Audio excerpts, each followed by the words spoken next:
ഇടുക്കിയിലേക്ക് പോയ ഹൈറേഞ്ചുകാരോട് എന്താണ് ഇഷ്ടമെന്ന് ചോദിച്ചാൽ ഒറ്റ വിഭവമേ പറയുകയുള്ളൂ: കപ്പ. തേങ്ങ അരച്ചു പുഴുങ്ങിയ കപ്പയ്ക്കൊപ്പം നല്ല നാടൻ മത്തിക്കറി കൂടി ഉണ്ടെങ്കിൽ ഗംഭീരമാകുമെന്ന് അച്ചായന്മാർ പറയും. ഹൈറേഞ്ചിൽ നല്ല കപ്പയും മത്തിക്കറിയും ഇപ്പോൾ നമുക്ക് വേണ്ടി റെഡിയാക്കുന്നുണ്ട്. നോക്കിയിട്ട് വരാം.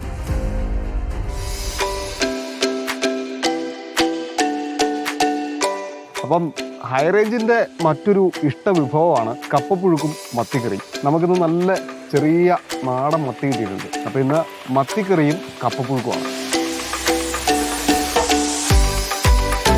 കപ്പ ഏറെക്കുറെ ആകുമ്പോഴത്തേക്കും നമ്മുടെ മത്തി ഒന്ന് കഴുകി ബാക്കിയുള്ള സാധനങ്ങളൊക്കെ ഒന്ന് സെറ്റാക്കാം.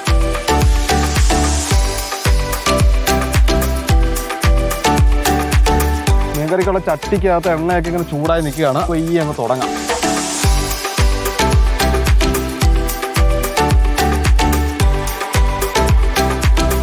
നമ്മുടെ അരപ്പ് നന്നായിട്ട് തിളച്ചിട്ടുണ്ട്. നമുക്ക് വയ്യ കഴുകി പിന്നെ മീനെടുത്ത് ഇടാം.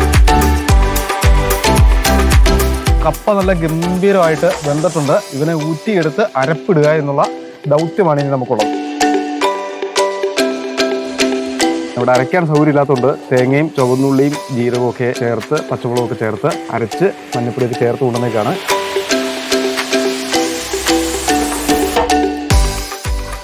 അപ്പം നമ്മളെ കപ്പ സെറ്റായിട്ടുണ്ട്. നമുക്കിനി ഇതിനെ ഒന്ന് ഇളക്കി സെറ്റാക്കണം.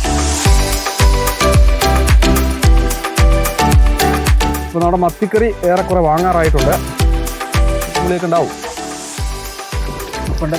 ഉണ്ട്. മത്തിക്കറി റെഡിയായി. ഇനി നമ്മൾ കപ്പയും മത്തിക്കറിയിലേക്കും കിടക്കുകയാണ്.